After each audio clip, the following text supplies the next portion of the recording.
Welcome everyone to Start, Sit, Stash, Quit Week 16. My name is Justin Boone, the lead fantasy analyst at theScore, and it's exciting times here. We're in the fantasy semifinals in most leagues, and that means you're probably checking your roster a million times. You're thinking about who you should start, who you should sit. Maybe I can help with that today during our final Start, Sit, Stash, Quit video of the season.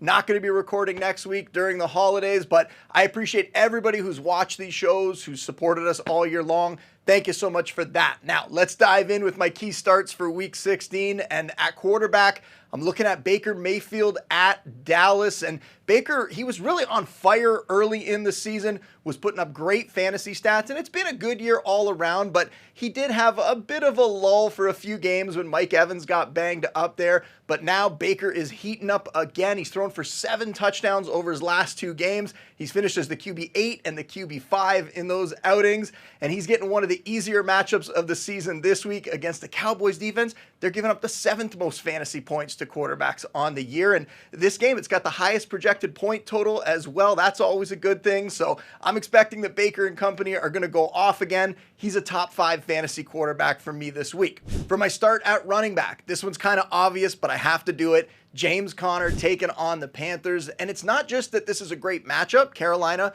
being the softest matchup for fantasy backs, and it's not just because they've allowed a running back to top 120 yards against them in 3 straight contests. It's also because Conner might not have the same kind of competition for touches this week. Trey Benson's dealing with an ankle injury. Amari DeMarcoto's on IR. And we know Conner can excel in these spots. He's been a top 7 fantasy back in each of the last 2 weeks. So I would get ready for that to happen again in Week 16.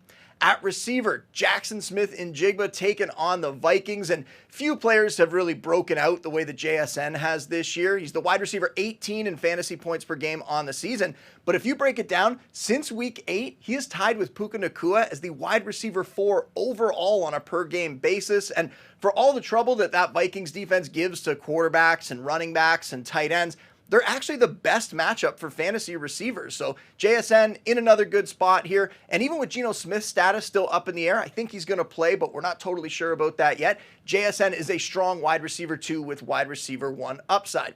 And then for my start at tight end, we're going with a newer name here. Brenton Strange on the Jags. He's taken over for Evan Ingram. Evan Ingram's on IR. And I already highlighted Strange as the top tight end waiver wire pickup this week, so it shouldn't be that surprising that I'm mentioning him again here. But when you look at my rankings, it's a lot of the same guys that we talk about every single time, except for Strange, who he's coming off an 11-catch, 73-yard performance against the Jets, and he's been pretty good whenever Ingram has missed time. You go back earlier in the season, there was a month where Ingram was sidelined. Strange was the tight end 10 in fantasy points per game during that stretch, and I have him as a top 10 tight end again this week going against the Raiders. They're the 4th friendliest matchup for the position, and since Week 8, the Raiders have given up 50 yards and or a touchdown 7 times to tight ends, so Strange, he's set up for another solid day here. Over to the sits now, and it's been a very tough sophomore season for CJ Stroud. I'm not sure that things are going to get any better on the road against the Chiefs this week. That's a tough spot. Steve Spagnuolo's crew, they're giving up the 12th fewest fantasy points to quarterbacks. They've held opposing passers to 1 or no touchdowns in 4 of their last 5 games. And then on the flip side, over his last 8 appearances, Stroud's finished as a top 15 fantasy quarterback just 1 time. He's only finished inside the top 20 quarterbacks twice during that span. So this hasn't been a great year for Stroud.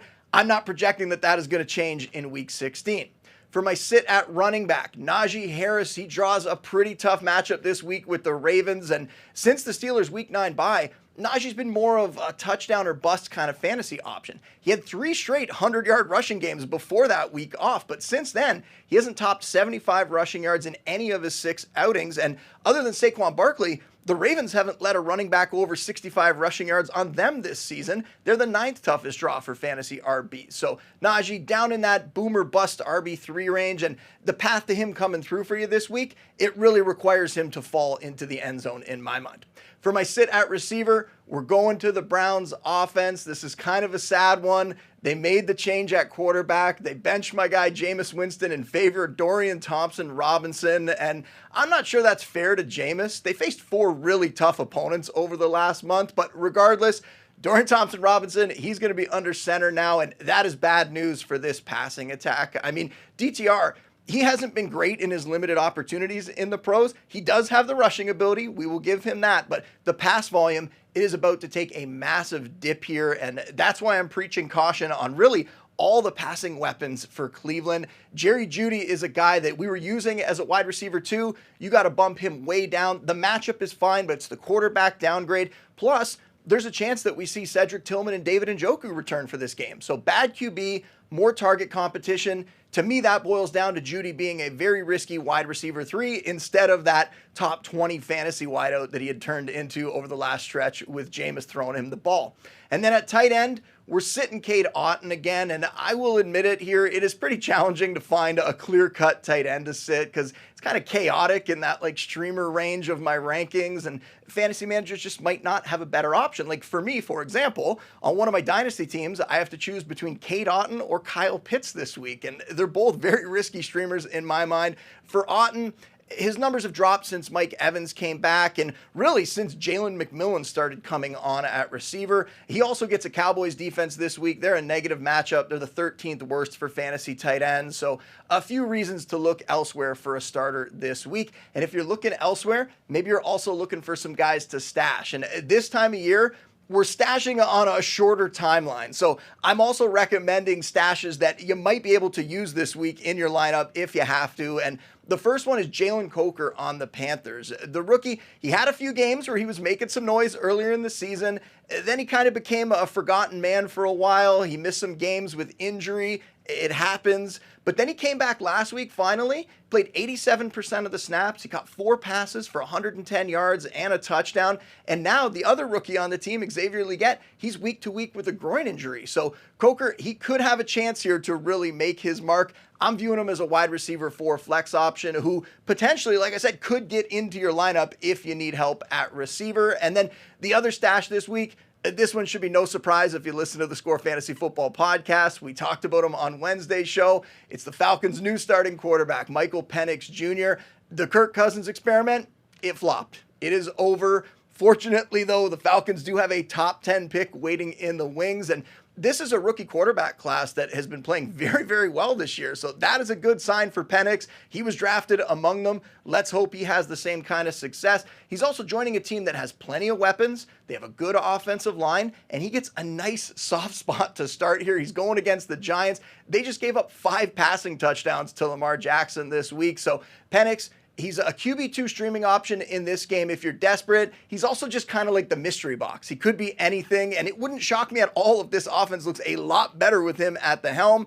And even if you're not playing him this week, you might want to stash him just to see if he can come in and be that difference maker right away, and then maybe use him next week in your lineup. And with Penix starting, that means we're going to talk about quits here. Kirk Cousins can be dropped. And the Falcons, they've made it clear. This is not a week-to-week kind of thing where they're going to change back and forth.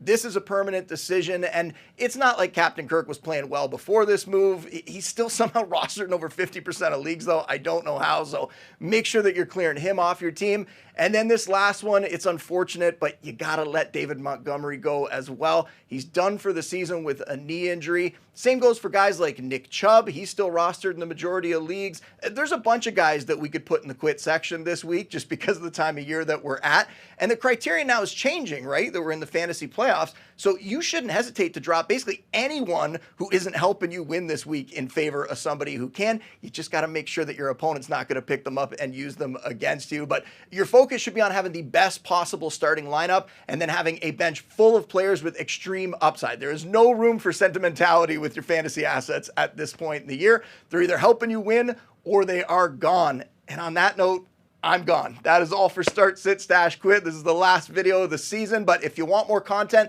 head over to theScore. Check it all out there. You should also be downloading and listening to the Score Fantasy Football podcast. That's my show. We're going to be going strong right through the end of the season. And don't forget to hit that subscribe button to make sure you're getting all the football videos on the No Timeouts YouTube channel every week.